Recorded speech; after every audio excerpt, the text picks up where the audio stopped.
60,000 years ago, something remarkable happened. Our primate ancestors stood up off the forest floor and we walked to the seashore. And at the seashore, we learned to fish and to build boats and to navigate by the stars. And not only that, but our primate ancestors stood up and they went to the top of the highest mountains and they learned there how to protect themselves against the extreme temperatures and how to build shelters from the storm and how to hunt there. And on. We went to the deserts, we went to the highest, we went to all four corners of the earth. And not only did we survive all of this, but we thrived in every single place that we went. So the question I have for you is, how did that happen? How was it possible that all the other great apes are still there on the forest floor? The baboons and the orangutans and the gorillas and the monkeys are still doing the same thing, but we have put a man on the moon and built shopping malls and watched the Kardashians. How did that happen? Well, one of the things that happened was our brains increased in size 3 times. From the 1 pound mass that we had when we were back there to the 3 pounds that we're all carrying around today. And not only did we build new brain cells, which we certainly did, but we also built new structures. And one of those structures is probably unique to humans. Right behind our frontal lobe is the prefrontal cortex. And the prefrontal cortex does something that's really remarkable. It is an experience simulator. Now, you all know what a flight simulator is, right? So what is a flight simulator? You put a would-be pilot into a flight simulator, and in that flight simulator, they pretend, take off, and land, and fly through inclement weather, and over and over again, they go through all of the steps of flying an airplane. And over and over again, they do that same thing. And then what happens when they get an actual plane is they're really pretty good at it, because they've had that experience of simulating flight so many times. But our prefrontal cortex allows us to do that with almost everything. So if you put somebody in an MRI and you test their brain to see where the electrical activity is going on, and then you tell them about playing basketball, their electrical activity in their brain is exactly as if they were playing basketball. Identical. And then if you tell them about being in love, their electrical activity in their brains is exactly as if they were in love. It's an amazing thing. And then along the lines, we also discovered fire and figured out how to harness that. And so we ended up with these evenings that extended much longer than they had before. And during these evenings, people would come and tell stories. And so the first person that went to the seashore and learned to fish came back and told the rest of us about fishing stories. And the first person that navigated by the stars came back and spent that evening telling us about navigating by the stars. It's the most amazing thing. But what happens because we have this prefrontal cortex is it's not as if somebody's telling us a story. It's as if we are actually experiencing it. So the first time that we get on the mountaintop, we know, we feel it. We feel like we've been there before, just like those pilots feel like they've been there before. And those people, the pioneers, the ones that go out first and then come back and share their experiences with us, become some of the most valuable people in that tribe. But then life became incredibly more complex. October 30th, 1932 was going to be an air show. And they had built it as an air show, as a competition to see who was going to get the new military contract. But they said it really wasn't a competition at all. That everybody who had seen the Boeing 299, it was an amazing plane. And they thought they were just going to go out there and give that contract to the Boeing people because this plane was so much better than anything anybody had ever seen before. Now imagine this. They asked for it to fly a certain amount of space without having to refuel. It flew twice that far without having to refuel. That they asked for it to have a certain amount of cargo, carry a certain amount of bombs on it. It carried 5 times that amount. Instead of, in the day, every airplane had 2 motors. This had 4. It was massive and it was beautiful. And they called it the Flying Fortress. And so in Dayton, Ohio, when they had this air show, it was going to be magnificent. And this beautiful plane took off. and it banked to the left, and it crashed into the woods. And they came behind. They said, well, what happened? What could have gone wrong? How did this plane that was so incredibly good crash into the woods? And they said, well, maybe it's the pilot. But it was the most experienced pilot they'd ever have fly an airplane. And then they said, well, maybe something was wrong with the airplane. And they checked, and they said, no, nothing's wrong with the airplane. And after a very long study, they came up with the conclusion. And the conclusion was, it was the first time that we had built an airplane that couldn't be flown by one person. Up until then, it was one person that would fly an airplane, and all of a sudden, now you have to have more than one. And there's not a plane today that the bigger planes all have to have more than one because they're so complex. We're suddenly living in this incredibly complex world. So it's not our leaders today, you as leaders today, you're not going back and telling somebody how to bait a hook or how to hammer a nail. You're going back and you're telling incredibly complex stories. And the communication becomes so critical at that point. I work a lot with healthcare, as Rachel said. I work a lot with Studer Group, and because of that, I've worked with HCA, which is Hospital Corporation of America, and we have a lot of healthcare people here in the room. And healthcare is the most complex activity that humans have ever devised. It's incredible. In a hospital, you almost can't order tongue depressors without working with other people. You have to have a dozen different people just to get tongue depressors. So in this world where it's so complicated, communication becomes the most important issue. The University of Maryland did a study and said that every year, United States healthcare, communication mistakes cost them $12.9 billion. Now, just to give you a sense of that, that's more money than the NFL makes in total. $12.9 billion that just comes in and goes out completely because of communication, poor, ineffective, and incomplete communication. That is half of their profit margin is sucked away because of poor, incomplete, and ineffective communication. Today, communication is critical for leaders.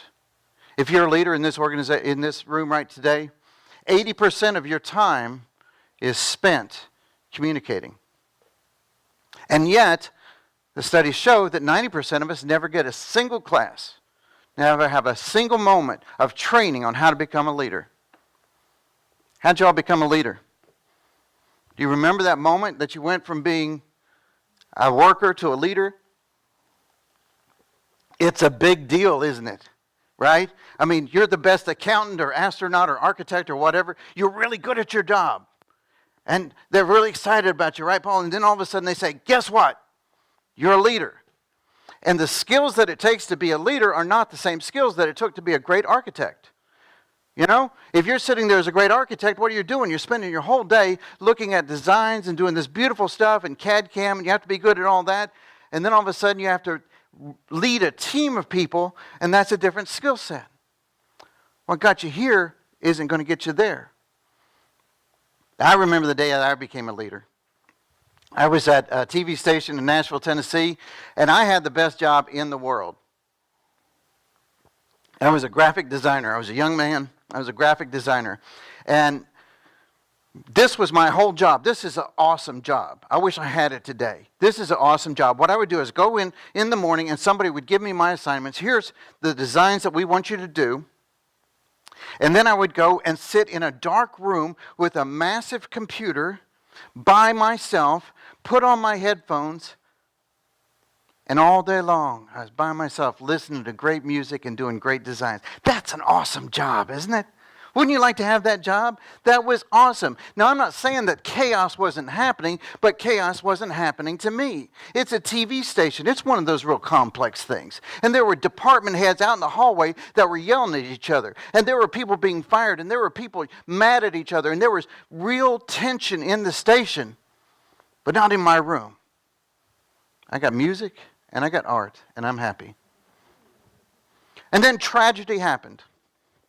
Tragedy. 9 o'clock in the morning one day, and Larry Emsweller came and sat on my sofa.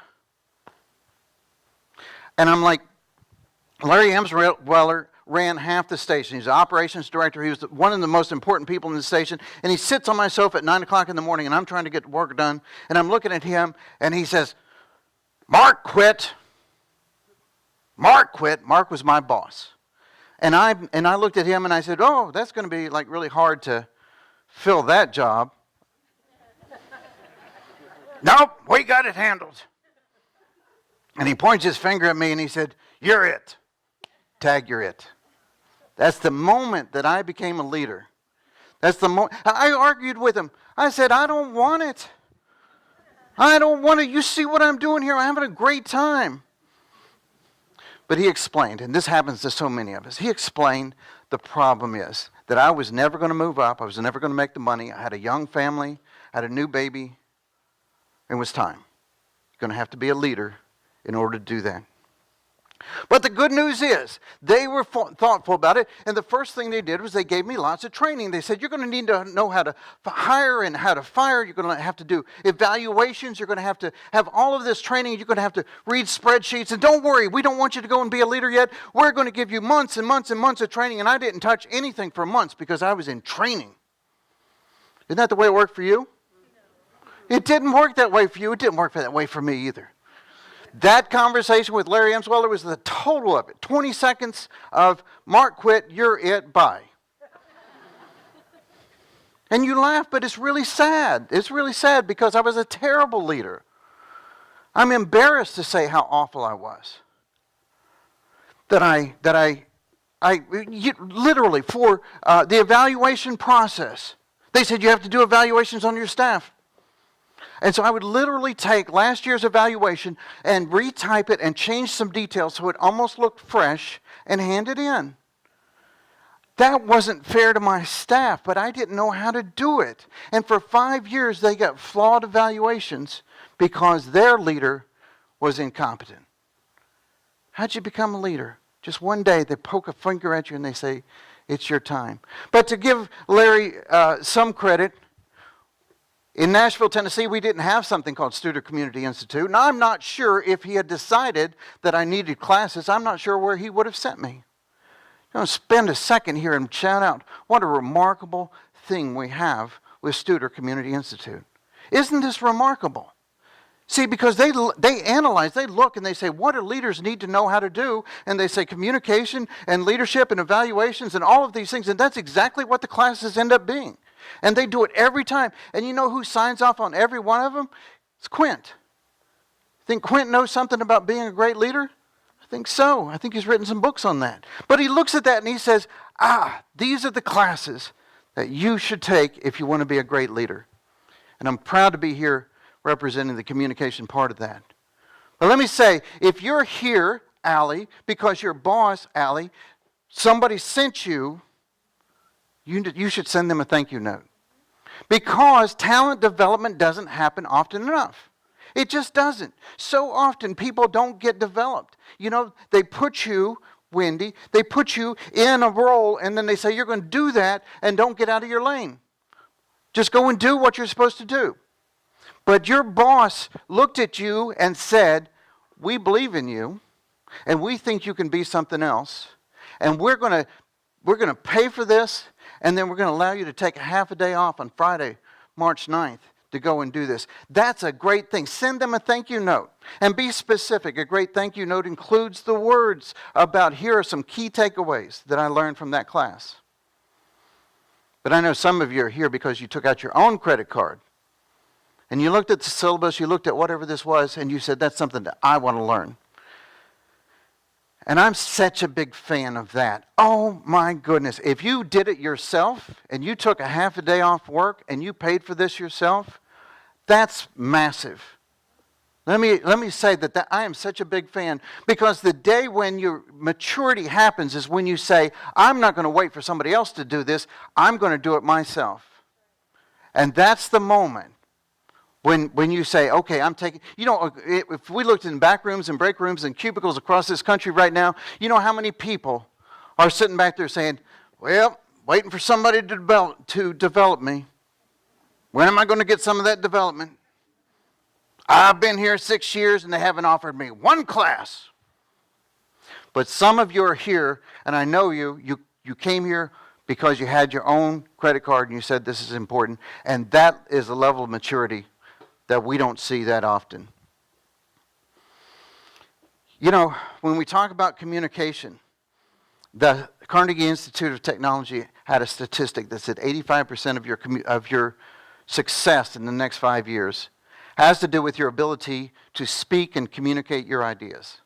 85% of your success in the next 5 years has to do with your ability to speak and communicate your ideas. You think communication is important? Now, some of you might look at that number and say, I know, that's awful high.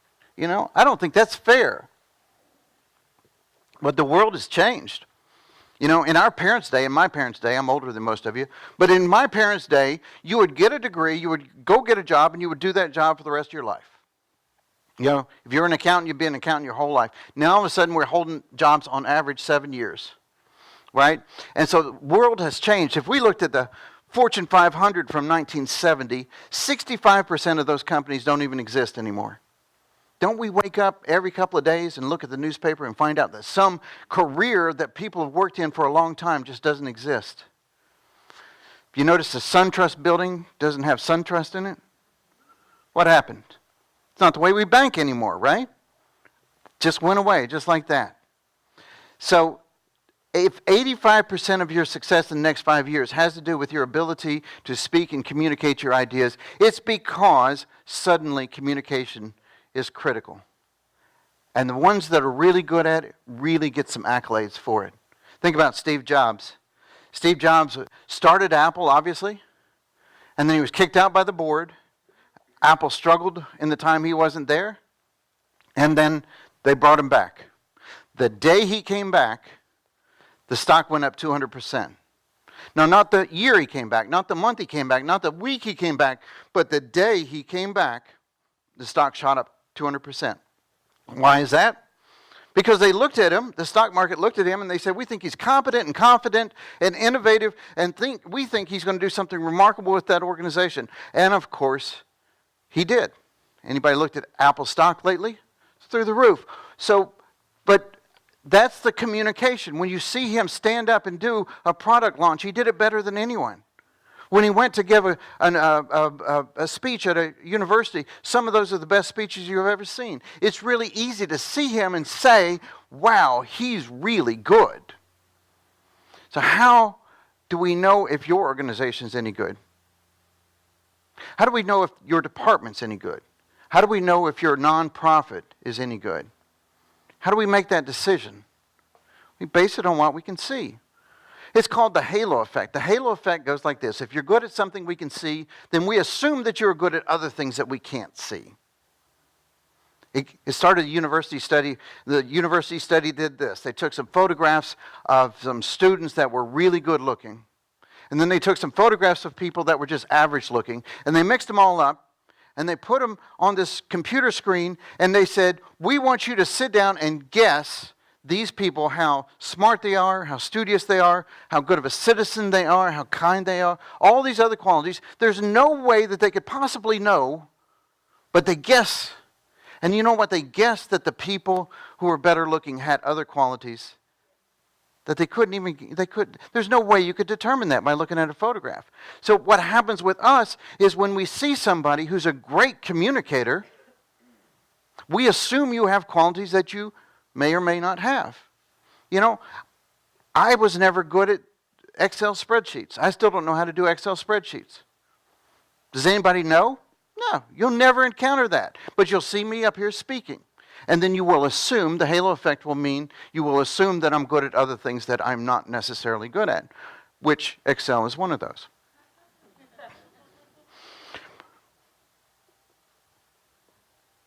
Now, we're going to talk a lot today about speaking. If you look at the book, thank you for getting the book. I love that all these people have the book. If you look at my business card, please grab a business card, ask me for one, or grab one off the table. You'll see the words speaking coach, right? That's my job. When I'm not here doing this with you, I'm out training people in the community, and I work with everybody. I do small groups.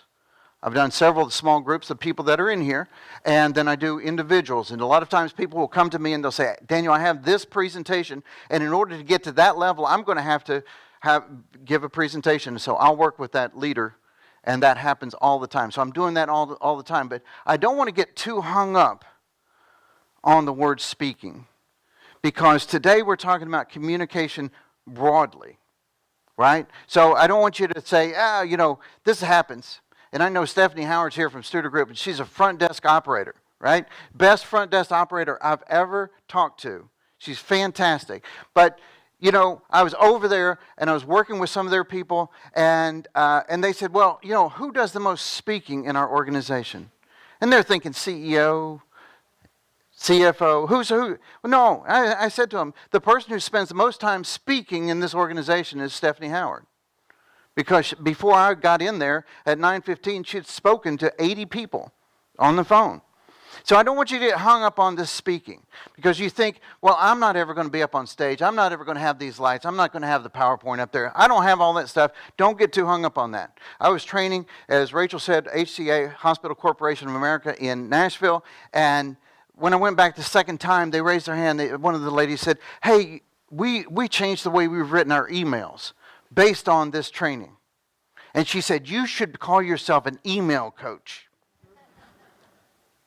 I don't know about you. I don't think there's a business model for an email coach. But sometimes it's the sexy, interesting part of being a speaking coach that brings you in, but then you end up changing the way you do other things. A few years ago, I worked with a nonprofit director. And even though she'd been in business for a long time, and even though she had a very successful nonprofit, she had never really told her story well. And so we worked with her for a long time to get her story perfect, to kind of clean it up and make it interesting. And the last day I was working with her, she got a phone call and she said, Daniel, I got to take this. This could be the largest donor in my organization's history. And she stepped outside the door, but I could still hear her. And what she said outside there on the phone was exactly the same story that we had worked on all of those months for her to present on stage. Don't get hung up on the speaking coach. I know some people in your head, you're going, well, I don't speak at all. But if we followed you, if we walked through the building, if we spent the next couple of days with you, you're speaking all the time. You're communicating with people all the time. 80% of a leader's job is communication. Okay? So don't get hung up. So here's what we're going to do today. We're going to spend about an hour, the first hour of our time, talking about something that's called the why formula. Now, the why formula is a formula. It's nice because what the why formula, you have the handout. Good. The handout shows you what the why formula looks like. But what happens here is it's a cheat sheet. It's an easy way to take whatever it is that you're already talking about and make it important. And so we're going to spend some time talking about that. I'm going to walk you through that, and then we're going to take a break. We're going to take about a 10 or 15-minute break, restrooms, coffee, whatever you need, and then we're going to come back, and the second part I'm going to spend on power tips. Power tips are, as Rachel said, I spent half my life at Studer Group working with the very best speakers in the world. Quint, you know Quint, but what you probably don't know is there's about 10 people every bit as good a speaker as he is, and I got a chance for years to travel with them and work with them over and over and over again. After a while, it becomes clear what they do that we should all learn to do. And the other thing that I got to do is they would bring subject matter experts into me. And this may be a hospital president or somebody like that, and they will say, Daniel, this person's got great content, but they don't know how to package it and deliver it. And so I would help them tell their story better. So those power tips are a result of that. Those of you who are following me on social media, thank you. It's really worthwhile, don't you think, to follow me on social media, because I put up power tips every single day, 365 days of the year. I'm on LinkedIn, I'm on Facebook, and I'm on Twitter, and I put up something new every single day. And if you like the power tips, you'll love that. So go ahead and follow me on social media. I don't sell anything. I'm not there saying buy from me, buy from me. All right? So first, if you would do me a favor, I would like for you to take out a piece of paper and write something down for me. Now, this is just for you. Write why you're here. My goal today is, Now, obviously, you want to learn communication. That's kind of the broad picture. But what's your struggle? What is the goal? What would you like to walk away with?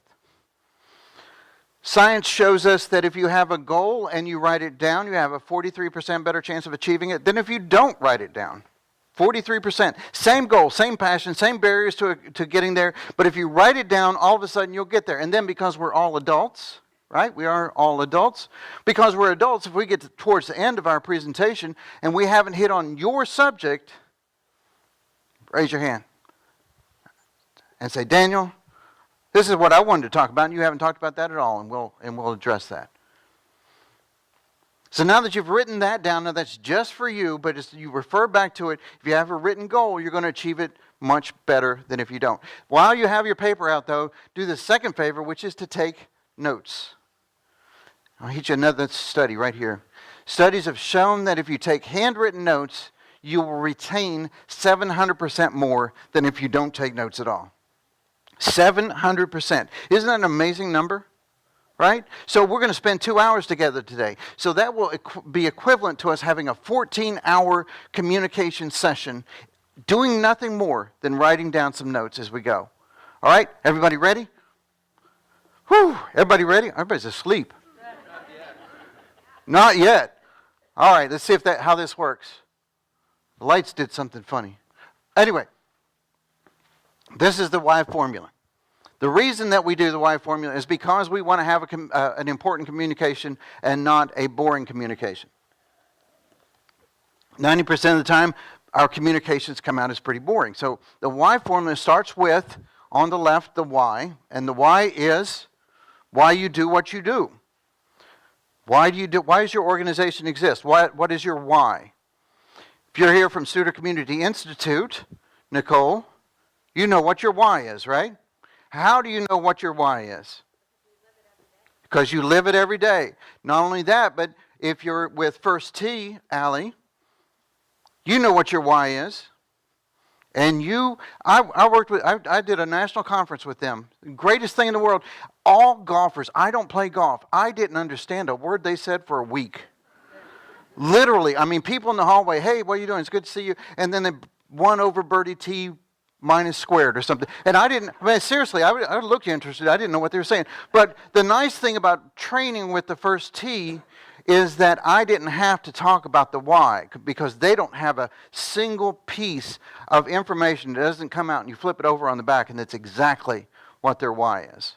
Some people have spent a lot of time doing your why. Let me just ask you, and the answer is either way is fine, but how many of you could say with ease what your why is within your organization? Andrew, of course. Congratulations, Andrew, on a great award. Let's see, who else? Katie, that's good. Oh, of course. If you're in the Studer, if Studer's part of your name, you know what your why is. This is the way Quint talks. You know, no matter what we talk about, no matter what we're doing, he always brings it back to the why. No matter what. You're shaking your head, Wendy. Exactly. Because no matter what, you could be talking about the computer interface and struggling with it, and it's so frustrating, and then he's going to stop and he's going to say, now remember, we want to make sure that we keep focus on what we're doing here, which is to help make Pensacola better. Or whatever it is. He always has the why as part of what he talks about. Some people are just really good at that why, and sometimes it takes a little time to get there. So your why is why you exist, why you're here, what your purpose is, and it has to go beyond making money. You know, we certainly do want to make money, but that can't be their driving force. Because if it's just to make money, then it's just a task. We're going to do this task and we're going to get money. But if it's the why, if you start talking about your why, here's the thing that happens. It becomes a mission. And we're in church, so this is nice to talk about. Have you ever seen these mission people? They're remarkable. I mean, they will get on a plane and fly to some undeveloped country and go out there and lift bricks and build schools and build churches and develop water systems and provide dental care and health care for people that they don't know. And they don't get paid for it. They cost them money to do that. Do you think they have a why? Of course they have a why. If you're with the African American Chamber of Commerce, you probably have a why. It's probably pretty clear what your why is, right? Yeah, you talk about that a lot. It's got to be front and center all the time. Here's the secret. You cannot over-communicate your why. You can't say it often enough. And some people say, yeah, Daniel, you said that yesterday. Doesn't matter. Say it again today. Because every day, Quint will remind us why we're there. Studer group. Wendy, you know where a why is, right? Right. And we say it every day, and it's in everything that we ever have. So that's it. You start with your why, you go on to your how and what, and then you go to the connect to purpose story. Now, I do not own this concept of the why. A guy named Simon Sinek, it's a little weird having that high like that. A guy named Simon Sinek. Who knows Simon Sinek? If you do not, do this when you get home. It's Sinek. Look up his TED Talk. It will change your life. It will change the way that you do things. Simon Sinek. And Simon Sinek says, kind of cute. Simon Sinek says that we make the mistake of communicating our how and the what, and we think that we're going to win over people. But it doesn't work that way. You have to communicate your why. When we talk about our why, I remember first time I had a really good conversation with Quint. And I was still at the TV station. And he explained, he said, we're changing the way healthcare is delivered on the other side of the world. He said, you probably want to be a part of that. And I said, oh gosh, yeah. Kept running into this man in town. And every time I would run into him, I was like, this guy is so great. But what was he doing? He was talking about the why. When he talks about the why, you find yourself wanting to be a part of it. Right? So we talk about the why. And here's what Simon Sinek says, is that he says that our primitive brain, our limbic brain, the one there in the center, is where we make all of our decisions. It's our why center. And when you think about animals and the way the animals make decisions, they're not thinking it through. You know, they're not processing logically. You're a wildebeest out on the plains of Africa, right? And you're sitting there munching grass and having a great old time, and all of a sudden one of them pops their heads up and goes, I feel like something's wrong. And then that guy, Larry, takes off running as fast as he can, and everybody looks at Larry, and they all run as fast as they can after him. What are we running for? I don't know. Larry's running. I don't know. We're all running. And so everybody charges across the desert, and then they stop, and they go back to eating grass. That's the way animals make decisions. But we still make decisions that way. What Simon Sinek says is we still make decisions that way. And before you say, but no, I don't. I happen to be a very logical individual. Let me tell you, 2002, on March 16th, my birthday. Take a second and process that. Yep, I have a birthday next week. Expect cards. 2002, on my birthday, I was in Nashville, Tennessee, and I was standing outside a car lot because my friend Joe was going to take me to lunch. And I'm just waiting on him, and he's finishing up, and all of a sudden I find myself standing in front of the most beautiful car I'd ever seen in my life. This thing was amazing. Midnight blue, glove leather interior, top down, burled wood on the dashboard. It was amazing. It was a Mazda Miata. Now I know, you think of Mazda Miatas as these little tiny things that are kind of toy cars, but this was like an Aston Martin. This was like a James Bond car. This was amazing. And while I'm standing there staring at it, Joe comes out and he puts his arm on my shoulder, and he's a good salesperson.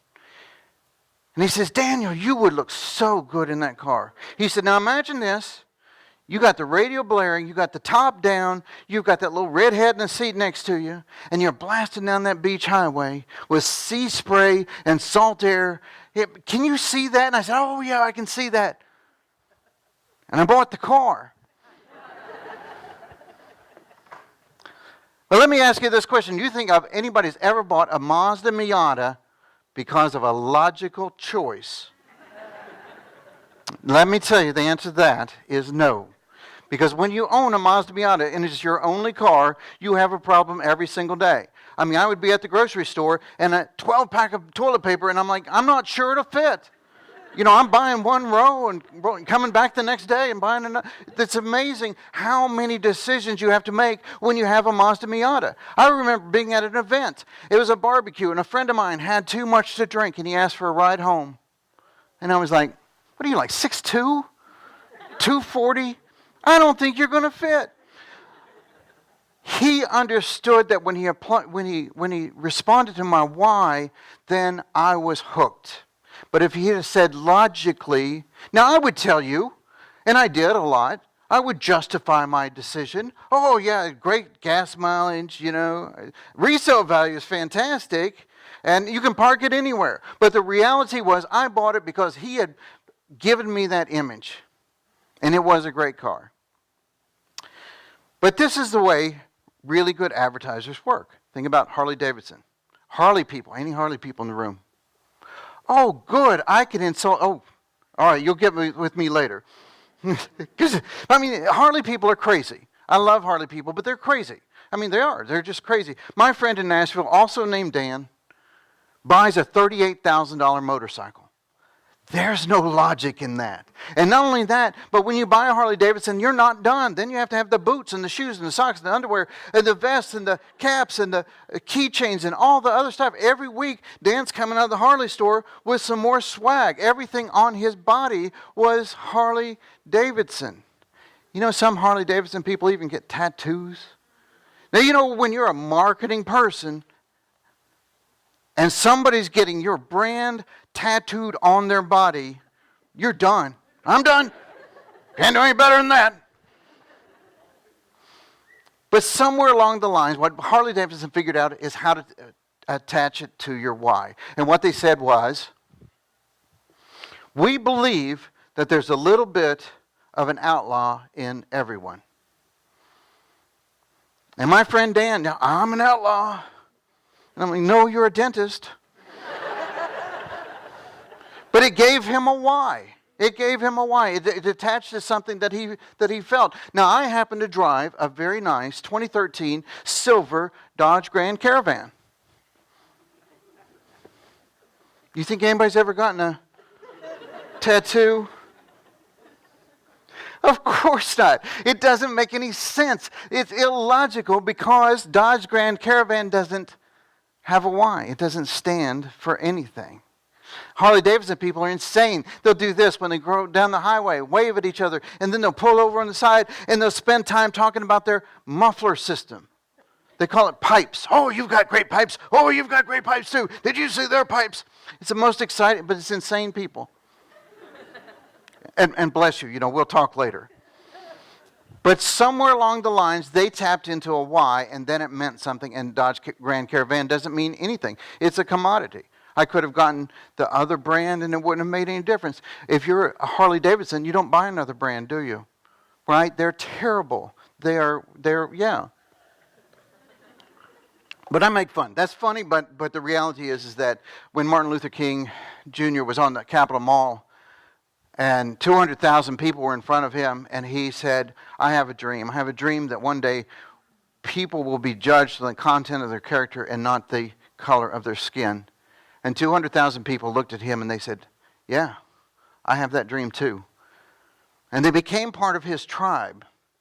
And because of that, they went on to be beaten and jailed and murdered. It's tough times, but they did it because they had a why. When we talk about the why, all of a sudden we're having a more important conversation. I was working with a life flight nurse. I was interviewing a life flight nurse. Now, it's probably not Life Flight. It's probably some other company. It doesn't matter. But Melissa is, you know what they do. They get in the helicopter. They fly out some lonely stretch of highway in the middle of the night, and they pick somebody up that's been badly injured. They put them on a stretcher, and they fly them to a hospital like Sacred Heart. And there they get the kind of attention they need. But that was her job. But when we're talking to her, all of a sudden she's just talking about the how and the what. Go back here. Oh, that's too far. Go back.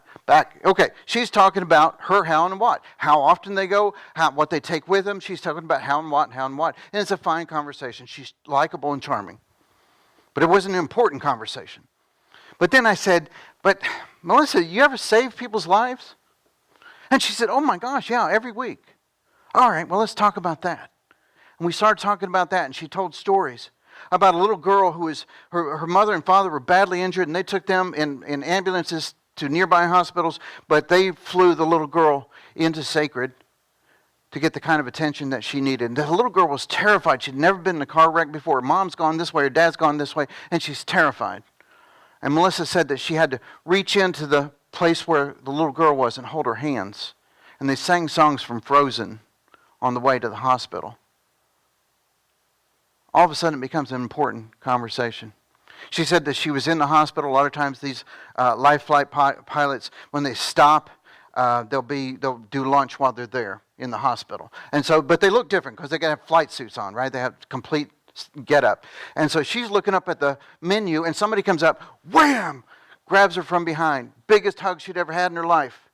And when she finally gets turned around, it's a big lady, it's an old lady, and she's just weeping, just bawling, just tears, big tears come down her face. And she says, "You saved my daddy." And she said, "We were having a barbecue out there in Milton. Daddy had a heart attack." She said, "We knew he wouldn't make it in time. And so the life flight came and landed on the lawn, and y'all put him in the helicopter and flew off." And she said, to a person, every person there, every relative and every neighbor that was there, they all said, "We think he's dead. We don't think he's going to make it." But of course he did. He's upstairs right now and he's getting better. And they're even talking about a time when he might go home and be able to be with us. That becomes a much more important discussion when you talk about your why. You want to have important discussions. Now, you can do this with your staff, right? You can do this in a communication. You can do this in email. You can do this in a number of different ways. But when you talk about your why instead of just the how and the what, you're having a better conversation. Now, we still have to get to the how and the what, right? You still have to talk about your how and what. That's what you're there for. But here's the secret. People don't care that much about your how and what. You care. You're inside the organization. You know exactly what works and what doesn't work, and you spend the whole time just in there grinding it out every single day. So you know your how and what, but we don't care that much. I could have come up here today, and I could have begun my conversation telling you about my how and what. I could have told you about whether I'm an LLC or sole proprietor. I could have told you about how I get clients and all that stuff, and you wouldn't care. I mean, you wouldn't care. You really wouldn't care. You would pretend to care because you're nice, but you really wouldn't care. Most of us can talk about our how and what so much that people in our family get bored of it. You know, your grandma's sitting there going, "Gosh, I hope you'll shut up in just a minute about this stuff." So what we have to do with our how and what is we have to make it brief so that we get it across, but we don't belabor that point. And then connect a purpose story. A connect a purpose story is because of what we do, because of our why, this is the outcome with a real person story. Right? So a connect to purpose story, it's happening in your organization, but you may not know it. But you're changing people's lives. We're not doing this for fun. We're doing this because we want to make an impact. So you're having an impact. What kind of impact are you having? And that's the connect to purpose story. So let me give you an example. I'm making this up. Our why, McDaniel Learning Academy, we believe everybody can learn, including those who have been given up on by the traditional learning establishment. Okay? That's a good why. We believe that everybody can learn, including those who have been given up on by the traditional learning establishment. Okay? How do we do our how and what? What we do is first we will put the students through a series of evaluations so that we can figure out how they want to learn, not how we want to teach them. And then we go in and teach them the way they learn best, and they get very far ahead. Connect to purpose story. When Justin's parents came in, his mother was crying. She was in tears, and she said, "I know Justin's smart. I know it. He's very inquisitive. He takes stuff apart. He's always asking questions. He's very involved in learning at home, but something happens at school. When he gets to school, all of a sudden, he's getting bad grades, and he's getting into trouble. And we don't know what's wrong. We don't know what the disconnect is." And so at McDaniel Learning Academy, what we did is we put him through a series of evaluations, and it turns out he is not the traditional student. He doesn't like this where we're going to give you 10 facts and then a test. You're going to put those 10 facts down on a piece of paper and hand it back to us. He hates that. What he is he's very inquisitive. He wants to know things, but he wants to know what he wants to know. And so as soon as we started asking him, "Justin, why does this work?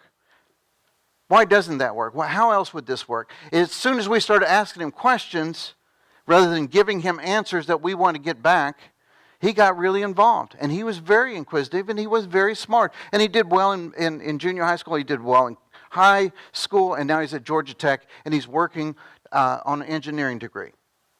Right? So that's the whole thing. Now yours is going to look different, but this is the why formula. And the reason I wanted to show that with you is because I think whatever you're doing, I've worked with a lot of clients, I've worked with a lot of people one-on-one, and when you plug it into this why formula, no matter what it is, whether you're an architect or astronaut, it works, and it works beautifully. It sometimes takes a little time because, one, you haven't clearly identified your why, and then two, you're not accustomed to having the connect to purpose stories. They're happening, but sometimes you have to go to your staff and you have to say, who's been benefiting from what we do?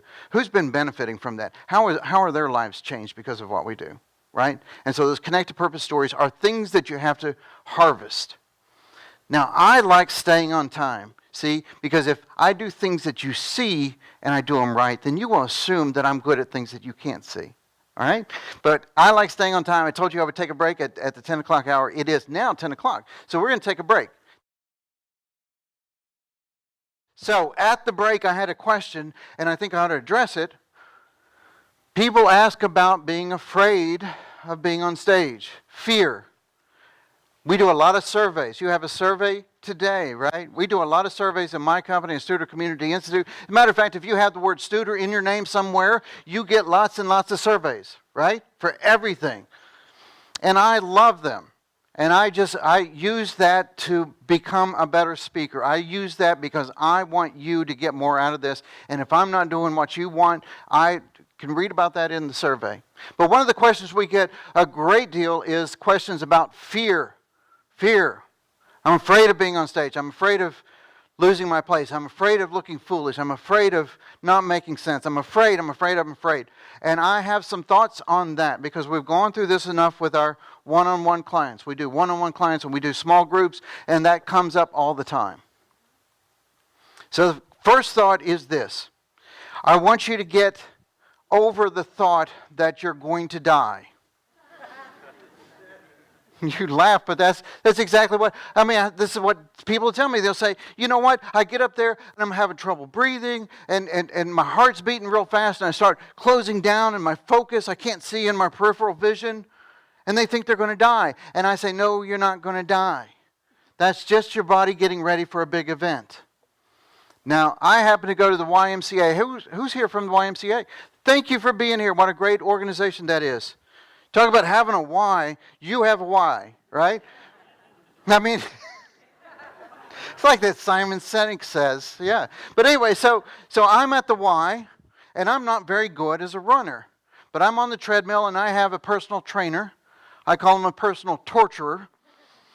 And I'm doing like 4 on this treadmill. I don't know what 4 means, but I'm doing 4, and I'm pretty good. I'm 56 years old. So 4 for a 56-year-old is pretty good. And then my trainer is over there punching buttons. And we're at 5, and then we're at 6, and then we're at 7, and I'm just going as fast as I can. And I'm thinking, would you put your hand down? But I can't talk to him because my heart is racing, and my lungs are burning, and my legs are burning, and I think that I'm going to die. And eventually I say, quit pushing the button because I'm going to die.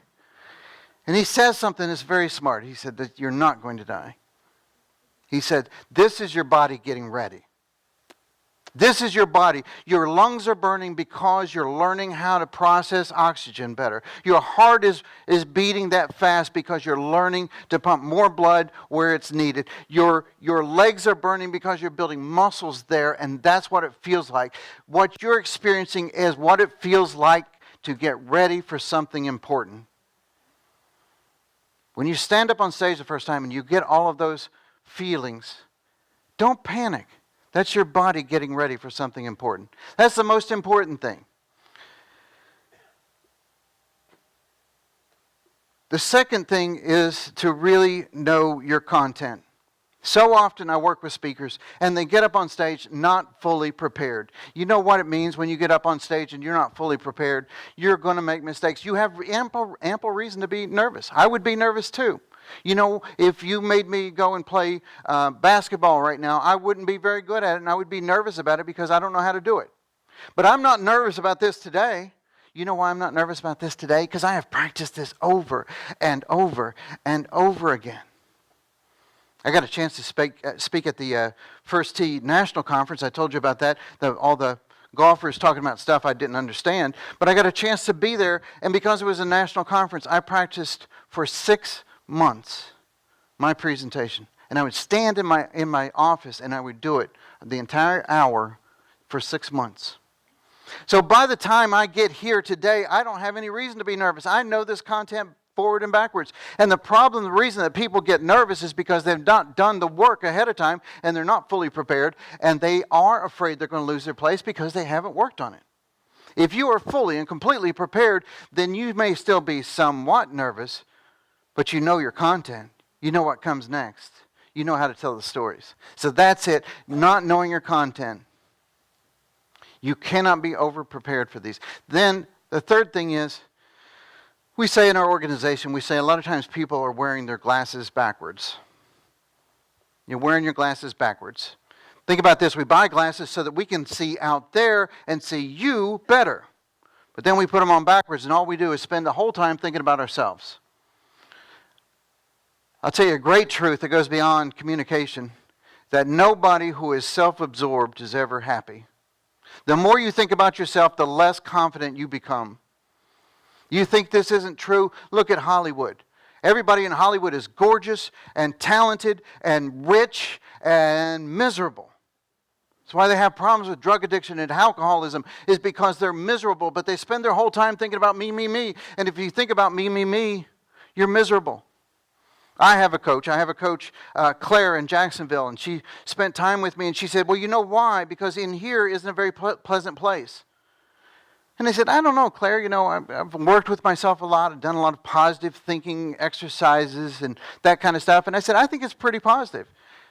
And she said, no, do this. She said, if you ever go to an event and somebody's like taking photographs, and when you get home, they're going to be up on Facebook. What do? You take out your iPad and you do this. Now, there's 100 people at that party. Do you look at 100 people? Who do you look at? It's the first thing you do. I have 4 things that my brain tells me every time I do that. You look old, you look fat, you look tired, and I'm throwing that shirt away. And Claire said, would you hang out with a friend that talked to you like that? And the answer is easy. I wouldn't. In here, the more we think about ourselves, the less confident we're going to become. Simple story. By the time I get up here today, I am so focused on you. And are you getting it? Are you getting out of this what you need? Are you getting what you need? How can I do more to give you more? How can I convince you of this? Are you paying it? I'm paying so much. We talked to the lighting guy yesterday. And traditionally in this setup, you would bring all these lights down, and so you guys would be in the darkness and I would be lit. And I said, no, I want to see people's faces. Because my focus and my entire reason for being here is you. I want you to get it. Now, in the process, I might look silly. In the process, I might have a stain on my shirt. In the process, I might whatever. I don't care. My focus is not on me. My glasses are very much focused out there. And the more you focus on your audience, the less nervous you are about yourself. Put your glasses on forward and focus on your audience. The more you do that, the less nervous you're going to become. Now, we have a technique, it's in the book. We have a technique called the police interrogation exercise. You want to get over being nervous? Do this. So pretend that moments after we finish here today, these 5 people right here on the front row disappear. We don't know what happened to them. And the cops and the detectives come in and they question us. And they question you. And they say, well, what were they wearing? Are you paying attention to other people? You'd know what they were wearing. What color were their eyes? How tall, how heavy, what kind of jewelry were they wearing? All of those things. Pretend. Now, don't look at the person next to me, but tell me, just think to yourself, do you know what the person to your left, what color eyes they have? Do you? No, of course you don't. You know what? You don't really see somebody until you could tell us later what color eyes. Do you know what color eyes you have? Yes, you do. And why? Because you pay a lot of attention to yourself. But if you focus on other people. So the police interrogation exercise, you lovely people, and you are a great looking group, are suddenly missing, and then could we answer how tall they are, what their age might be, what they're wearing? Could you say that? Now I'm putting my focus out there, and as soon as we do this police interrogation exercise, people stop thinking about themselves, and all of a sudden they're not nervous anymore. So I'm trying to memorize that Mike's wearing that Argyle shirt and khakis, and let's see, Donna's got the blue wahoos, surprisingly, blue wahoos on. We never see that. But she's gripping that cup of coffee like something's going to happen. The police interrogation exercise really works. And you don't have to be on stage to do this. You can go to the mall and you can do this. If you want to get over being self-absorbed, self-centered, self-focused, just go to the mall, go into the shoe section and ask a question. And then while they're talking to you, try to memorize, yeah, she's about this tall, she's probably about that age, and she's probably, memorize some things about the other person. Go into the deli counter and ask for something, and then look at the person and kind of memorize something about them. It's amazing how that all of a sudden gets you out of here and gets you into there. So, when we're talking about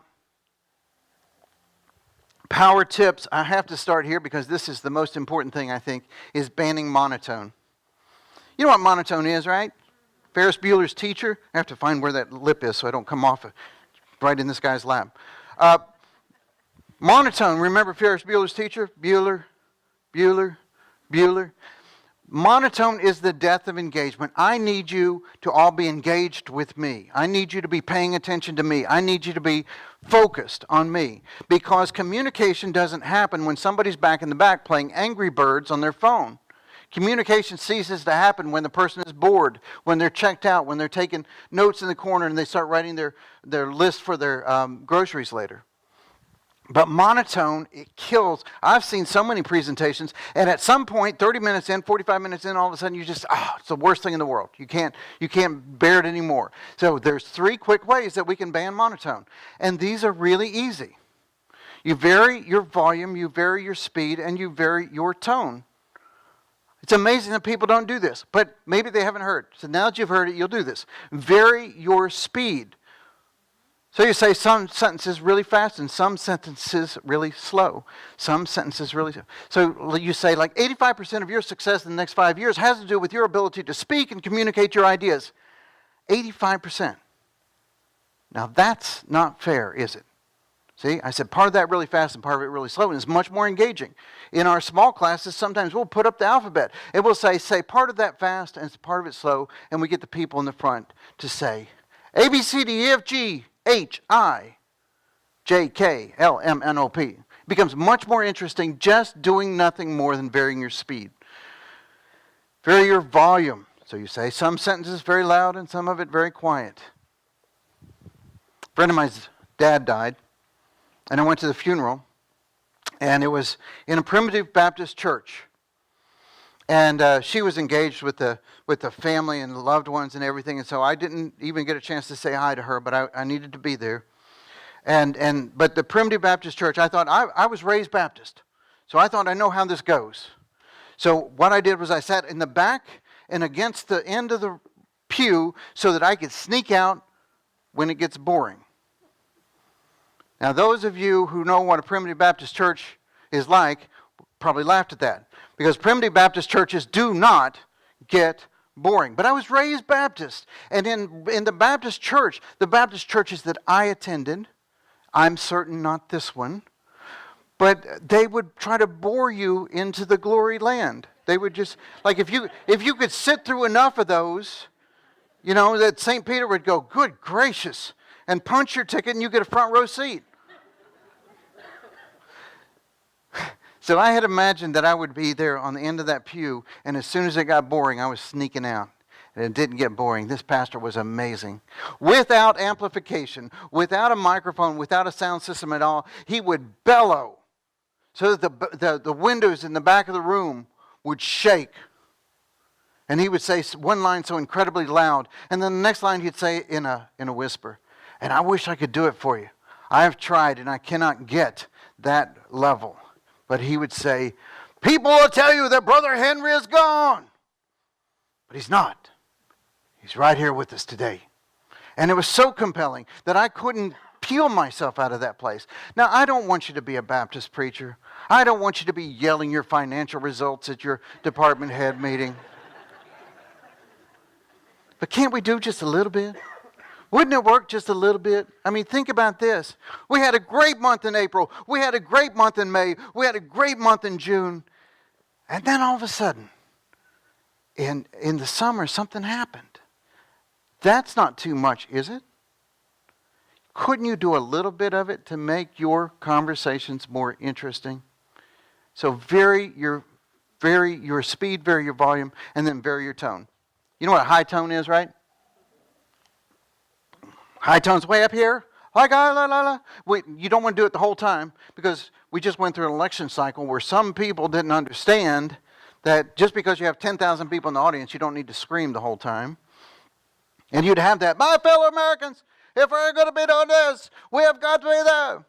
And they scream the whole time, and that's just as irritating. It's not only monotone, because it is only one tone, but it's also irritating. But here's the way it goes. You pick up your kids in the car line. You have kids in the car line? You ever do that? They get in the back seat. What do? They buckle themselves in, and you say, how was your day? And they say, fine. What'd you do? Nothing. That's a low tone. And then the next day you pick them up and you say, how was your day? Fine. What'd you do? Nothing. And then one day something incredible happens. And they get in the back seat and they put it on their belt and you say, what'd you do today? And they, oh my goodness, we went to the zoo and we got to pet a baby tiger. And he crawled in my lap and he tried to drink my Coke and his name was Simba. Now that's a high tone, right? Now here's the thing about the high tone is that as a presenter, as a communicator, we want to be excited. It really is a transfer of enthusiasm from you to your audience. And I'm embarrassed to say, because I was a bad leader for so long, that I worked in TV. In TV, everything's got a little bit of Hollywood to it. I mean, we were in meetings with Oprah's people. We were in meetings with Sally Jesse Raphael's people. We were in some really cool meetings. And I would get that. I would absorb that. They're obviously communicating with us with a great deal of enthusiasm. And then I'd go back to my staff and I'd go, gather around. And I'd get everybody around and I would deliver to them the most boring presentation ever. Sally Jesse's going to do this and then Oprah's going to do this. And it was horrible. The whole thing about speaking, about communicating, is transferring your enthusiasm for your thing to the people that you're talking to. And if you're not enthusiastic about it, there is no way that I'm going to be. There's no way that your audience is going to be. You have got to transfer that. You have to demonstrate that enthusiasm. Let me ask you a question. Do you think I'm a little bit excited about being a public speaker? How would you know? What's an indication that maybe I like what I'm doing? I'm speaking in a fast, and I'm speaking in a higher tone, and I'm gesturing a lot, and you get all that excitement. You think I'm excited about this stuff? It shows.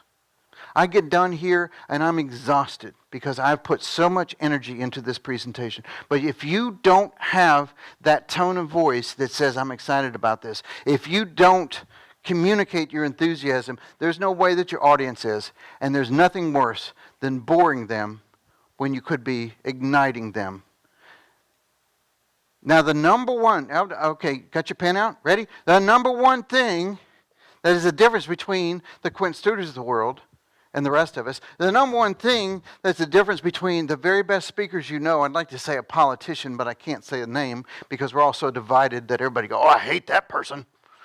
But anyway, the number one thing between the best speakers in the world and the rest of us is one word, P-A-U-S-E. The great speakers know how to pause. And they pause all the time. If you don't do anything else, but if you learn to pause, you change your speaking style forever. As Rachel said, I'm working with the Australians, and it's really great. I'm doing it all through Zoom, which is kind of like Skype.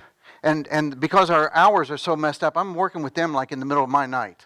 But it's so exciting because Michelle, one of their people, had a really good presentation, but I taught her about the pause. And a couple of nights ago when she gave the presentation, same presentation she had been giving, the same exact words in the same order,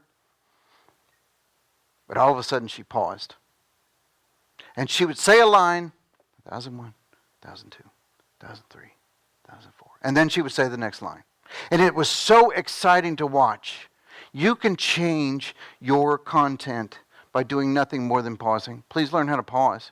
Now, there's reasons, there's times to pause and times not to pause, right? You like if you're delivering a big message. If your message, if your hook, if the entire thing is about what got you here isn't going to get you there. That's my hook, all right? Say that's my hook. I'm going to say, we were talking in the office, and then one of my people stopped, and he said, you know what? Now, you notice I paused before I say it? Because this gives you the idea that this is going to be something significant. You know what? It occurs to me that what got us here isn't going to get us there. Pauses make that important. What got us here was all of our determination and our just stupid energy that we put in, and we got this to where we are. But in order to get to the next level, we're going to have to build a system that works and not just be energy, right? But you pause before, after, during, and all of a sudden it makes it much more important. I guarantee you, whatever you're already talking about, don't change anything, but put in some pauses. Go home, find your favorite speaker on YouTube. Who's your favorite speaker? Go home, find that speaker and count the seconds that they take as pauses. It's amazing how that changes your world. Okay? So learn how to pause. What we have to do is we have to start close to the action. Now this goes for every communication we have. I inherited an employee. You ever inherit an employee? Yeah? You ever do that? And they're a problem employee, and so you say, I didn't hire him. He was here when I got here. And how long can that go on? I mean, really, how long can you justify that before you have to say, well, I kept him for 3 years, so he's probably mine. But I inherited David Van Hooser, and David Van Hooser is a very nice guy. But oh my goodness, here would be his voicemail message, and I get this all the time. Daniel, this is David Van Hooser. How are you today? And it would be like, oh my gosh. And back then, in order to erase a message, you had to hit #76. And so he was my #76 guy. I would just get his name. Hey, Daniel, #76, storm up to his office and go, what's going on? Just tell me. Because all of that prelude exhausted me. We don't need all that prelude. Do you do that in your emails? Do you do that in your communications? Do you do that in your marketing? It's impossible. Don't give me all that. Start close to the action. Think about Star Trek. I call it the Star Trek Open. The Star Trek, remember the old one, with Leonard Nimoy and William Shatner? They'd fly through the galaxies, they'd fly through the universe, they'd fly through all the planets, and they would beam down right where the action is, right? I mean, I would probably have beamed down like the wrong place, and I'd have to take a boat and, wait, I'm almost there. But they beam out right where the action is. In our small groups, we will get you to write your entire presentation out, and a lot of times we'll take a big pair of scissors and lop off the first 4 or 5 paragraphs because you don't need them. The closer you are to the action, if David Van Hooser had said, got a problem, the editor's broke, wouldn't that have been a great open? Because then I'd know what to do with it. But instead, we bury it in all of this stuff. So you get a chance to talk to your staff. Start close to the action. If we looked at all the presentations that have been given in the city of Pensacola in the last year, 90% of them go like this. Well, thank you, Rachel, for having me here. And then they have to tell you the genesis of how they got there. And it really is the genesis. They start at the beginning. And they'll be like, Quentin and I were talking 3 years ago. And they tell you how they got there. And then they talk about the weather. It's chilly today, right? And what about that football game? And you're 4 or 5 minutes in, and you still haven't gotten one bit of information. You're David Van Hoosering these people to death. So you got to start close to the action. If you watch TED Talks, which I watch a lot of TED Talks, here's the secret. If you've been a speaker for a while, Paul, if you've been a speaker for a while, then 10 years ago you weren't compared to TED Talks. But today, what's a great speech look like? Well, he's no TED Talk. And it's such a burden, it's such a problem because you can't just be kind of okay and make it anymore. Now they expect you to be a TED Talk. But it's interesting because TED Talks are 17 minutes long. And they try to say something really important in 17 minutes, which is a tremendous challenge. And in order to do that, they don't have time to beat around the bush. Their first line is often great. Watch a couple of TED Talks. I was watching one the other day. It was one of these guys. He was actually a passenger on the plane that landed in the Hudson. Scully, whatever his name was. And he wasn't the pilot. He was a passenger. His first line, as we hit 3,000 feet, smoke filled the cabin. Second line, we heard a loud explosion. Third line, I looked at the flight attendants' faces and they were terrified. Okay, I'm hooked. I'm ready.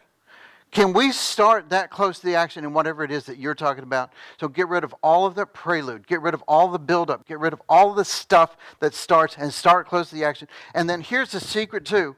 Every person that you ever meet, whether you're getting coffee with them out here or Chuck E. Cheese standing in line, they have one question that they're asking. What's in this for me? What am I going to get out of this? Why should I be here? Why should I be paying attention? What's in this for me? And you have to answer that question all of the time, but you have to especially answer it right off the bat. One of the first lines I said to you was, 85% of your success in the next 5 years has to do with your ability to speak and communicate your ideas. That's what's in it for you. I made it clear what's in it for you right from the beginning. You have to answer what's in it for me. Now what will happen is, and they've seen it in studies, is that within the first 7 seconds, you'll decide whether or not you're going to pay attention to me, whether you're going to sit forward and take notes, or you're going to sit back and play Angry Birds. And you decide that in 7 seconds. Let me share with you how the study was done. They took some of the best professors in the country, and they took some of the worst professors in the country, and they took 7 seconds of them speaking, and they turned the sound off, and they mixed them up, and they put them down in front of people, and they said, we want you to tell us who are the great ones and who are the terrible ones. And almost to a completely able to say, these are the great ones, and these are the terrible ones. They decided with no sound who the great professors were. Now, how did they know they were great professors? Well, if you haven't been to college for a couple of years, you have this little thing called Rate My Professor. And so if you've sat through somebody's class for 4.5 months, you probably know who's great and who's not. Well, we could put Donna down in front of this and say, tell us who the great ones are. And Donna could almost completely say, those are the great ones, in 7 seconds. So we decide rather quickly whether or not we're going to pay attention to you. And y'all probably made that decision based on us out in the hallway. My 7 seconds started when I got out of the car, right? And I've got a political this is really fun. I've got a political candidate right now, and boy, when he's up, he's good. He's like confident, lean back, great posture, the whole thing, And I've seen him. And so, I was working with him. This guy's doing great. And then I went to see him at an event. And the second he got off stage, he shoves his hands deep in his pocket and he bends over like this and chews gum. And he looks like the least confident person in the world. Your 7 seconds starts way before you get on stage. And you have to keep it up. My wife she sells to restaurants. And she knows the best time to call in a restaurant is downtime, between lunch and dinner or in the morning before they open. And so she pulls up in that parking lot, and she's very much aware that those people that run that restaurant are probably looking out the window. What are they doing? What's somebody here doing at 10:30 in the morning? And so her time on stage begins when she gets out of the car. She has to be careful about how she gets out of the car. The student group coaches fly all over the United States. They're in the plane every single week, flying somewhere. A lot of times they'll fly to some little tiny town in the middle of nowhere, and they get there late at night. And because they fly so much, they fly first class because they get upgraded to first class. And a lot of times, the person sitting next to them or behind them or in front of them is the chief executive officer or the board of directors at that hospital. So if right there at that moment they're not doing a great job on the plane, interacting with other people, you can lose a contract right there. You have to figure out that your 7 seconds is important.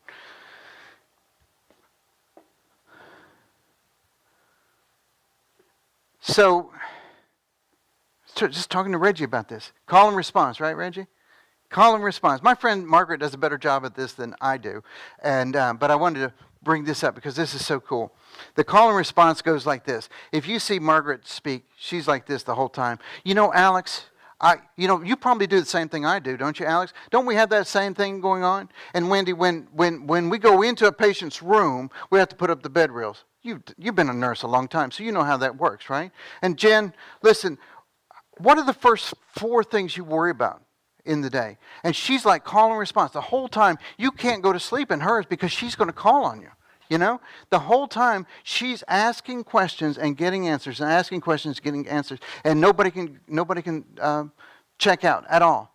And that call and response is a little hard to do in a room with 200 people, but if you do that, then you can make sure that everybody's paying attention. They said that the space shuttle was off track 84% of the time.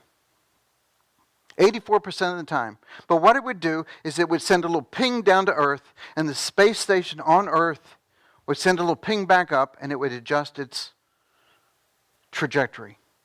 That's what you do when you do this call and response. When you reach out and you say, does that make sense, Allie? Is this making sense to you? Are you okay with that? Does that make sense? Paul, I know I've called on you a lot, but this makes sense to you, right? I mean, you're right with me on that. Yeah. Yes. So you're constantly reaching out and making sure, are you getting it? Is anybody asleep? Is anybody back there asleep? Trying to look way in the back, make sure nobody's asleep. So that call and response is really, really a nice thing to do. I love body language. I'm doing more work right now on body language than just about anything else that I do. I love body language. You know, you work in a corporation, you work in, and in the department head, they'll say, well, go and tell your staff this. And everybody goes out and they share it with their staff. And then all of a sudden, some people kind of understood it better than others, and some people didn't get it and didn't make sense, and you have this confusion. You're standing at the water cooler saying, I don't think that's what they said at all.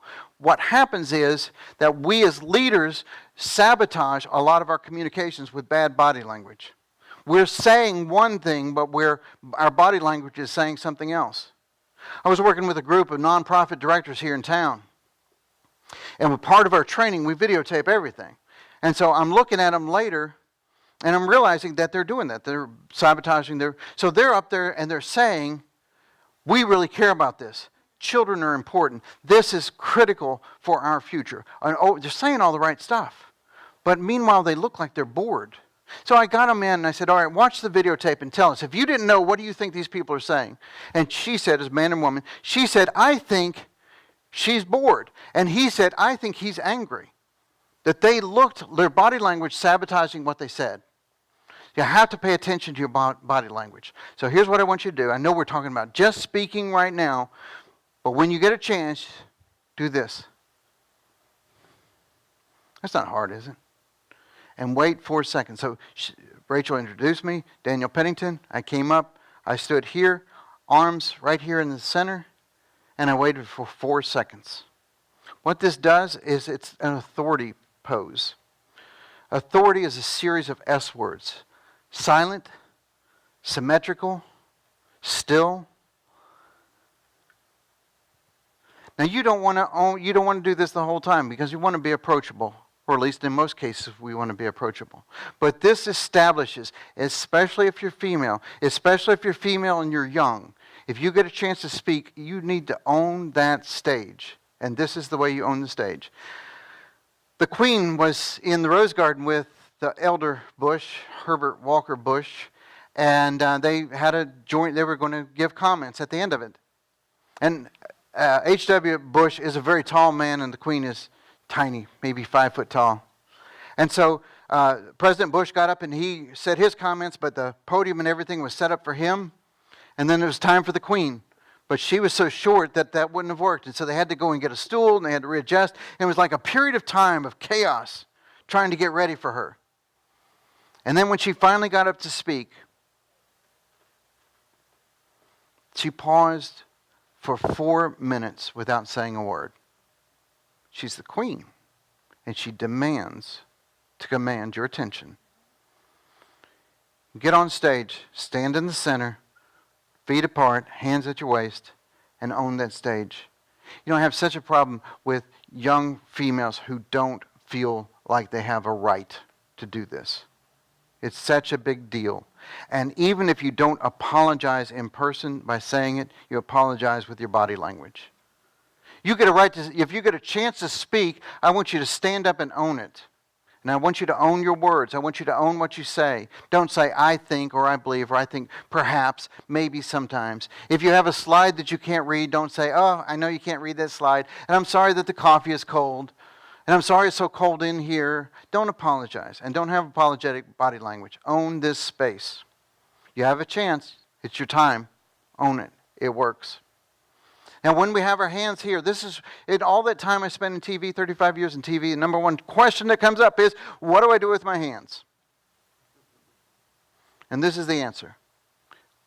Just here. Just keep them loose right at your waist. Why? Because we want you to gesture. People are going to look at your face, and they're going to look at your hands, they're going to look at your face. And so you have this communication zone, which we're going to keep everybody right here. Communication zone right here. And we want you to gesture. They did a study where some of the TED Talks have got enormous numbers of views, some as many as 40 million views. That's an incredible success for somebody speaking for 17 seconds, or 17 minutes. And then others have less than 100,000 views. Why did this one get 40 million views and that got less than 100,000 views? And they put it into a big data search and they found out that the most watched TED Talks have the most gestures. I was working with nonprofit directors. We had a team in Atlanta. We're working with nonprofit directors, and so many, they were all female, and for whatever reason, so many of those females said, they told me not to gesture. They told me when I was a little girl to sit on my hands because I'm flapping my hands too much. But science shows that the more gestures you do, the more you will be able to communicate with your audience. The most watched had 600 gestures in 17 minutes, and the least watched had less than 100. They were literally standing like this the whole time. And it just looks creepy. Like Sheldon on Big Bang Theory. But 600 gestures is one gesture every 1.6 seconds. You get a chance. I don't know if they'll get a chance to watch this tape later, but watch how many gestures that I do. Gesture all the time. Talk with your hands. So the other thing is we need to see your hands, and that's why putting your hands in your pocket's a bad idea, guys. Don't put your hands in your pocket. And putting your hands behind your back doesn't seem bad, but the fact of the matter is we need to see your hands. The Japanese won't even negotiate with you if they can't see your hands, because your hands tell us as much as your face does. Right? So keep your hands out, gesture as much as you possibly can, and whatever you think you need to gesture, gesture even more. The other thing is use your whole space, right? Use your entire space. The same thing about banning monotone. You can also be monotone. If I came up here, locked in on this space and didn't move, it would be as boring. Now, we worked with some political wannabe people who think about going into politics, right? And we worked with them. And they were all female. And here, literally, this was one of them. She got as far back of the stage as she could, out of the light, and she did her whole presentation from here. Is that a leader? Is that somebody you're going to vote for? Probably not, but it's easy to fix that. You have this whole space. Now, you in your department head, you're probably not going to have this much space, but you have this whole space, and why not use it? But the other side of this is the Bengal tiger. We have some people that are Bengal tigers, and the whole time they're speaking, they're just pacing like the tiger in the Bengal Zoo. You know, their Fitbit is burning up. Got 9,000 steps during a 12-minute presentation. That's just as irritating. You want to move with purpose. In most cases, you're going to start center stage, locked on, because we want the symmetry, we want that authority. And then you want to give some of your presentation to you folks over here, and some of your presentation to folks over here. You want to understand where your lighting is. One of the first things I did is I worked through where I was lit well and where it was not lit well. But if I came over here and I gave the whole presentation to you, you would get a really good presentation. You'd spend the whole time looking at my ear, and you people, not that pretty. Trust me, I've seen it. But you want to use the whole stage, and why not use the whole stage? And what I'd like to do, we have about 8 minutes left, is to stop here, and I've got so much more I'd like to cover. But I'd like to see if we have questions that I can answer, because no doubt 2 hours of content probably brought up at least one thing that somebody is curious about. And wouldn't it be nice if you had a chance to answer a couple of questions? Now, if you don't, I'm going to be here afterwards, and we'll stop out in the mall, in the hallway here, and we'll spend a few minutes. But I got to take Marilyn to lunch, so that's my commitment. So I got to get out for that. Yes, sir. Rachel's got a microphone for you. Yeah. Stand up, if you will. This is about you. Okay. How much of your DNA is Italian? Since you have these gestures. Italian. That's a good question. Thank you very much for that. I have no Italian in me at all that I'm aware. Pennington is an English name, mainly Pennington, and then I've got the dark skin because I am Cherokee. I am 1/16 Cherokee. Now, any other probing questions about Daniel Pennington? Because really, I could spend some time just telling you about really important things that happened in my life. Yes, sir. Over here. Wait for Rachel, though, if you would, please. And if you would stand up so we can see you, if you don't mind. Hey, I'm Todd St. Horse from Gulf Coast Air Care. What about sitting at a panel? I got to sit on a panel and speak to a group. Yes. All right, and I'm going to be behind a table in a drape yeah. or whatever. So help us out. Help us out. Well, I didn't get to it, but almost every presentation I say, you got to stand up. You know what? You got to stand up. Absolutely, you got to stand up. And people say, well, I don't get a chance to stand up. No, you still stand up. You have to stand up. 17 people before you didn't stand up, you still have to stand up, because you don't lead anything from the back of the room, and you don't lead anything from a seated position. You have to stand up. You always do have to stand up. I don't care. I hear you argue in your head. But Daniel, in our department head meetings, we don't ever stand up. I don't care. You got to stand up. You want to look like a leader? This same group of nonprofit people in Atlanta, we went through this and people argued with me. I love people to argue with me. I don't mind having an argument. But they argued with me about it. Well, in our church, we don't stand up. Really? Like church, if you're in church, all of a sudden there are different people in church than they are out when they're not there. Or they said, well, we will look like haughty women if we stand up. Look, you got to stand up. Nobody leads anything from the back of the room. Nobody leads anything from a seated position. Denzel Washington was offered a role in a movie, The Bone Collector. Seen that movie? Yeah. And he said he almost didn't take the role because it required him to spend the entire time seated. And he said, this is the quote, I wasn't sure I could command people's attention from a seated position. Now, I didn't answer your question. But I do understand, I do a lot of panels too. And if you absolutely cannot get out of it and you're seated, then you have to do the best that you can. If anything, you have to be bigger and more expressive, because they're not going to see all of your body and all of your gestures. My friend Wendy here does a tremendous number of trainings through WebEx where they only hear her voice and they only see PowerPoint. You talk about tough. Oh, my goodness. And she says, well, what can I do? Well, in that case, you have to be more expressive. You remember what was a great DJ? Not Paul Harvey, but the DJ was, sorry? Casey Kasem. Yeah, absolutely. Casey Kasem. We never saw him. But we loved him, and he was always smiling. How do we know? We could hear it in his voice. So it's much of a challenge, and I love you. You know this. But as much of a challenge as that is, when you only have your voice, you have to be much more expressive. So I could be up here, and I could be pretty muted, and you would still follow along. But if I'm seated, I have to be more expressive. So rather than saying, there are 3 things that we'll do in order to get this initiative off the ground, I would need to say, there are 3 things that we will need to do if we are attempting to get this initiative off the ground. We have to be bigger than life, larger than life, and bless you, I understand, but you got to be bigger than life. You have to be Casey Kasem, and you have to be there saying, this is Casey Kasem, and you will not believe the next artist that we have coming up. You got to be larger than life. Other questions? I know I didn't answer your question. I apologize, but you're really right behind the 8 ball. How about Marilyn? Marilyn, ladies and gentlemen. I am the infamous Marilyn that he's taking to lunch.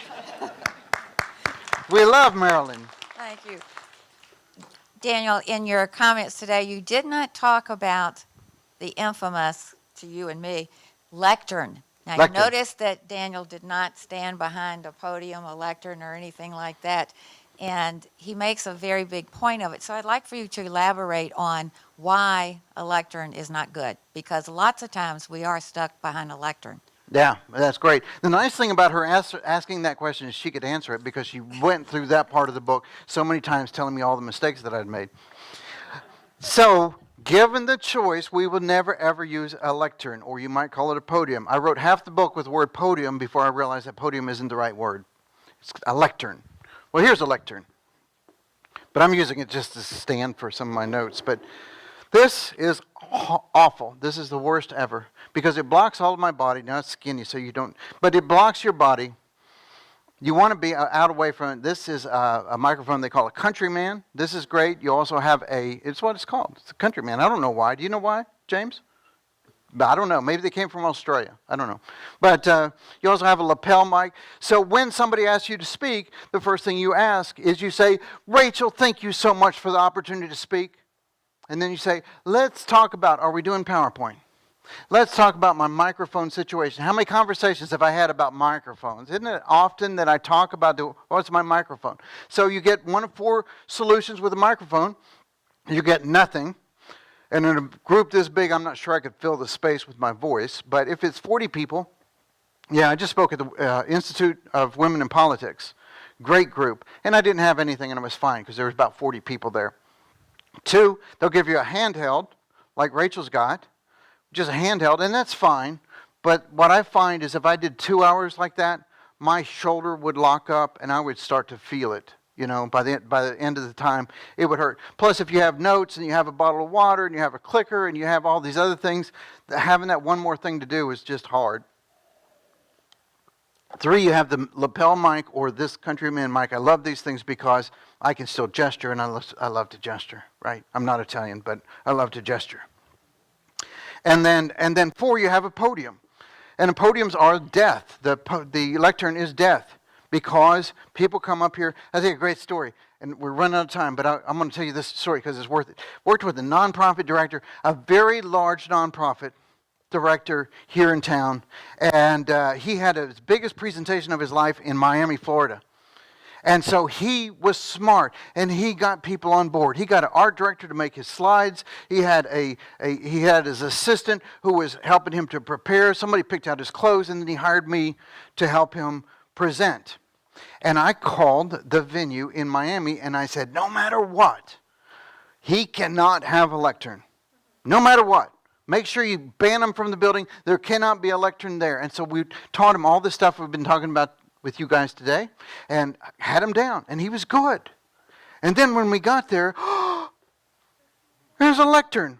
Like a big, massive piece of a battleship in the middle of the... And Mike was like, oh my gosh, this is great.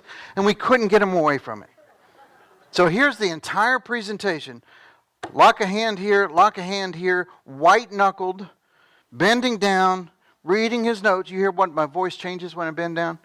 Crush that larynx. And then bald head up here on top. And this was 2 days of people looking at the bald head up on top. Let me tell you, I'm not a fan of the lectern. Now, occasionally, somebody will tell you that's the only answer. Now, I'll push back. And people will say, no, we don't have that. We don't have any lavalier mics here. And I go, really? And somebody in our class, a while back, a few back, they said, well, what happens if that's the only thing that they have option for? And I said, aren't you in charge of like this entire large organization? She said, yeah. I said, I think if you call your AV people and say, I want a gosh darn lapel mic, I think they'll get you one. But if you had one, and I'll demonstrate this here, if you had a lectern and it has a microphone on it, and that's just, you've pushed back, you've tried, and you just can't get away from it, the best you can do is sort of bend that mic. This is not on, is it, James? I don't want it on. And bend that mic a little bit towards you and move away from the microphone and yell.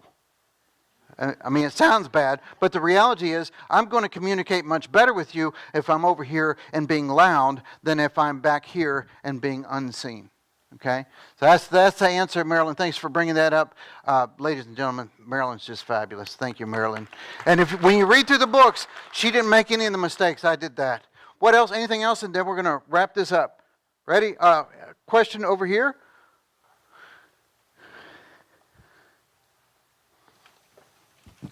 Hi there. Hi. My question's regarding humor. So you've made us laugh a few times. How important do you think it is to include humor in presentations? That's a great question. Thank you for asking that, and thank you for saying that I've made you laugh a few times. It really comes down to who you are. I don't have any choice but to be funny. I actually am kind of a funny person in several ways. But I had a question. A friend of mine called from Ohio about a year ago, and she said she was at that point. You get to this point. This is where my clients come in. Is that you're right here, and you all of a sudden you see an opportunity to go to the next level. And she was there. Like her division was going to take off if she did a good job of this presentation in front of like the entire company. So she was right there, and she said, Daniel, I'm in a bit of panic because they told me I have to tell jokes. And she said, I don't joke. I don't know how to do that. The fact of the matter is that you don't need jokes. I haven't told a joke today. Jokes, what I want to do is I want to take you on a journey. I want to grab you where you are and pull you to where I want you to go. It's like the Peter Pan thing where we can fly as long as I hold your hand. But if I let go of your hand, then you'll drop. So I want to get you totally focused and stay focused. And telling a joke drags you out of that. Two blondes walk into a bar, and all of a sudden you're way over here. And I'm going to have a hard time pulling you back. But I can be funny, like running on the treadmill, and I just made that as an analogy to being scared of death. I'm scared I'm going to die because I'm on a treadmill, but people when they step up on stage. So humor should arise naturally out of your content, and if you think about it, it's funny, but it shouldn't be pasted on. We had a really great young gentleman in one of our early classes, and he was a Marine, and that didn't work out, and now he was trying something else, and eventually he ended up in my class. And I love this guy. He's the greatest guy in the world, but his stories, as we were practicing, because in the groups, we'll go through, you would give a speech, and then we would evaluate that and help you give a better speech. Anyway, so but his speech, he said a story about his grandfather dying and giving him to something when he died. And then he brought up the fact that when his dad died, there was something else. And afterwards I said, I think you're just a little serious. Like it's I'm thinking maybe one death, per 8-minute speech. But I didn't say that. What I said was, you should lighten it up. So here, seriously, this is his next presentation when he came in. He said, what do you call cheese that isn't your cheese? Nacho cheese. And then he goes right back into his grandfather's death. It was pasted on. It didn't occur naturally. It didn't arise naturally out of the content. And I do try to be funny as often as I can because that pulls people back in. But it's just, the best thing is you can only make fun of yourself. Right? Because if I made fun of anybody else, I would offend somebody. I saw a speaker who said, just as an aside, like a redheaded stepchild. And we went away to lunch and he came back and he said, I have got to apologize. He said, I didn't mean to say that. Being redheaded, some of my favorite people in the world are redheaded. And then he said, of course, stepchildren. He said, I have stepchildren. And, I apologize. You have to be really careful. You have to think about the most sensitive person in the world. So a blonde joke, a friend of ours gave a presentation in Nashville to a group of broadcasters. And he was going through a bad divorce.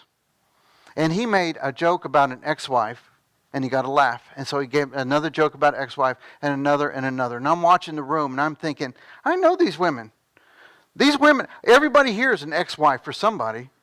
And they're going to hang him. They're going to slash his tires before he leaves. So you have to be very careful that you don't offend people. That's the answer to that. And I think we should probably wrap it up because we do have some responsibilities to you to get back to your office. But I want to say this one final thought, and that is that none of this will do any good unless you put it into practice. Now, you've been great about taking notes. I've watched you.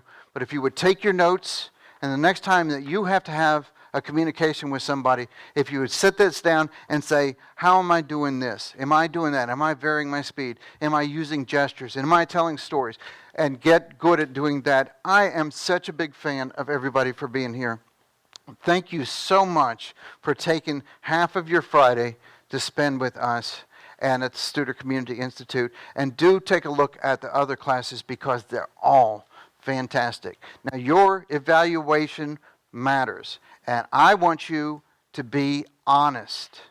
Now, I know there's a tendency for everybody to, because we're Southerners, right? Just nice. He was just lovely. He was the loveliest man I ever met. That's fine, but it doesn't do me any good, you know? So if you will go on there and be as honest as you possibly can, then we take that very seriously. We will shift focus depending on what you say. And so if you would, hand those in as you leave. And thank you. Bless you. I've enjoyed this very much.